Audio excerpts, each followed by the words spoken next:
আসসালামাইকুম, আবারও স্বাগত জানাচ্ছি। এর আগে আমি একটি ভিডিও দিয়েছিলাম যে হাজি দানেশে কোন কোন অধ্যায় থেকে কেমন প্রশ্ন আসে সে ব্যাপারে জানানোর জন্য।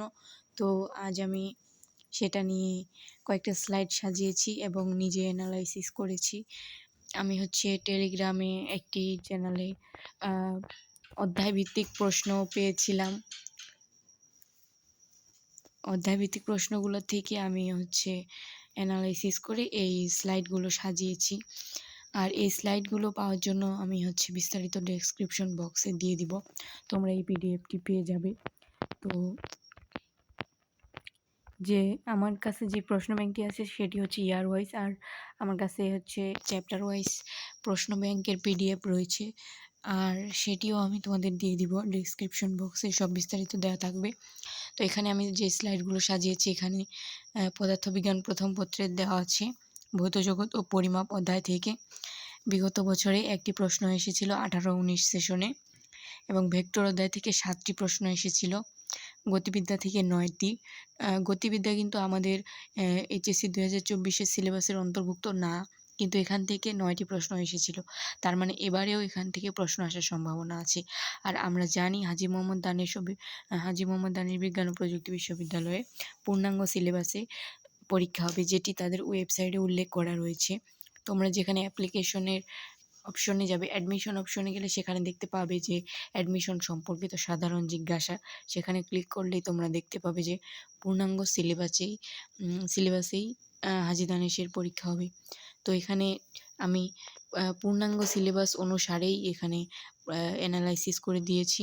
নিউটনিয়ান বলবিদ্যা থেকেও 9টি এসেছিল, কাজ ক্ষমতা শক্তি থেকে 10টি এসেছিল 18-19, 17-18, 16-17 সেশনে, এবং তরঙ্গ অধ্যায় থেকে 11টি এসেছিল। আদর্শ গ্যাসের গতিতত্ত্ব থেকে 4টি। প্রতিটি অধ্যায়ের অ্যানালাইসিস দেওয়া রয়েছে। এটি হাজী মোহাম্মদ দানিশ বিজ্ঞান ও প্রযুক্তি বিশ্ববিদ্যালয়ের বাস, আর এটি সেখানকার একটি ভবন। এবারে পদার্থবিজ্ঞান দ্বিতীয় পত্রের অ্যানালাইসিস দেওয়া আছে। তাপগতিবিদ্যা থেকে 7টি এসেছিল, স্থির তড়িৎ থেকে 4টি, চলতড়িৎ থেকে 9টি, তড়িৎ প্রবাহের চৌম্বক ক্রিয়া থেকে 8টি, চৌম্বক তড়িৎ আবেশ থেকে 2টি, জ্যামিতিক আলোক বিজ্ঞান থেকে 11টি প্রশ্ন এসেছে।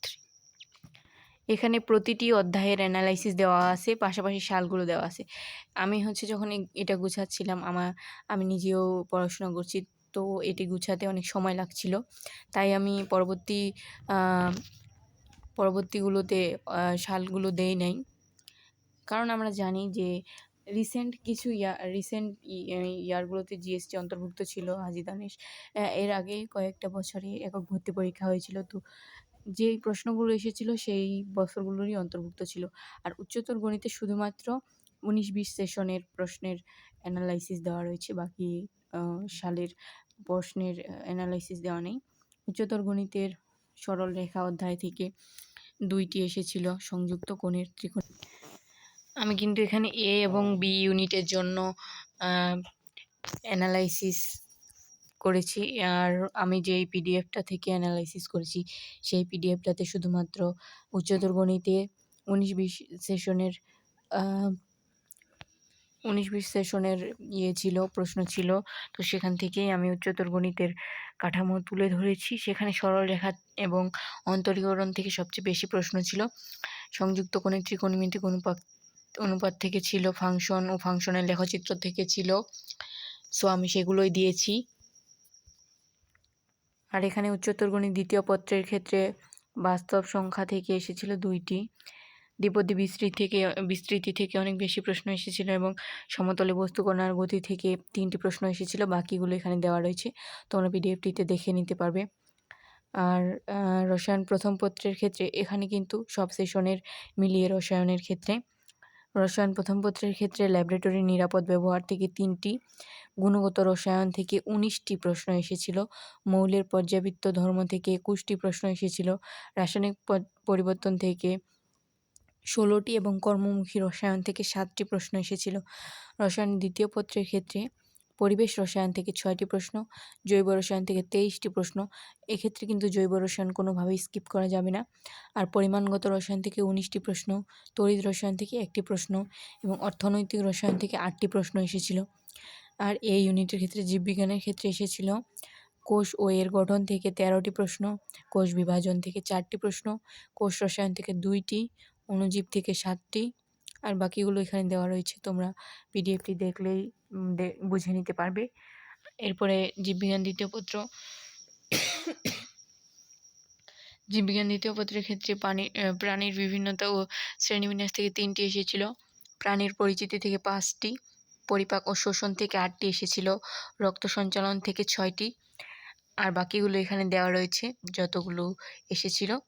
তো ধন্যবাদ তোমাদেরকে ভিডিওটি দেখার জন্য, এবং তোমরা যদি এই অ্যানালাইসিস শিটটি পেতে যাও তাহলে অবশ্যই ডেসক্রিপশন বক্স চেক করো। আর যদি তোমাদের এটা থেকে কোনো বিন্দুমাত্র হেল্প হয়ে থাকে তাহলে চ্যানেলটা সাবস্ক্রাইব করে রাখতে পারো, শেয়ার করলেও খুশি হব। আর দেখার জন্য অসংখ্য ধন্যবাদ।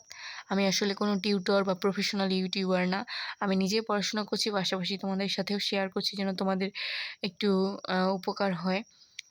আর যদি একটু উপকার করতে পারি তাহলে নিশ্চয়ই তোমরা কৃতজ্ঞতা স্বীকার করবে, আশা করছি।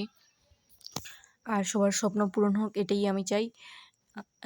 আর যেটা মোস্ট ইম্পর্ট্যান্ট কথা সেটি হচ্ছে যে আমরা হাজি দানিশের প্রস্তুতি নিলেও গুচ্ছের প্রস্তুতিটা আমাদের পাশাপাশি নিতে হবে। সো আমরা যদি দিনের অর্ধেক অংশ হাজি দানিশের জন্য প্রস্তুতিতে দিয়ে থাকি তাহলে বাকি অর্ধেক অংশ আমাদের গুচ্ছের প্রিপারেশনের জন্য দেওয়া উচিত। আর অবশ্যই আমাদের একটি প্রশ্ন ব্যাংক রাখা প্রয়োজন। প্রশ্ন ব্যাংকে প্র্যাকটিস ছাড়া কখনোই এমনি পিডিএফ দেখে পড়ে আমাদের যারা প্রশ্ন ব্যাংক দেখে পড়বে তাদের মতো প্রস্তুতি হওয়া সম্ভব নয়।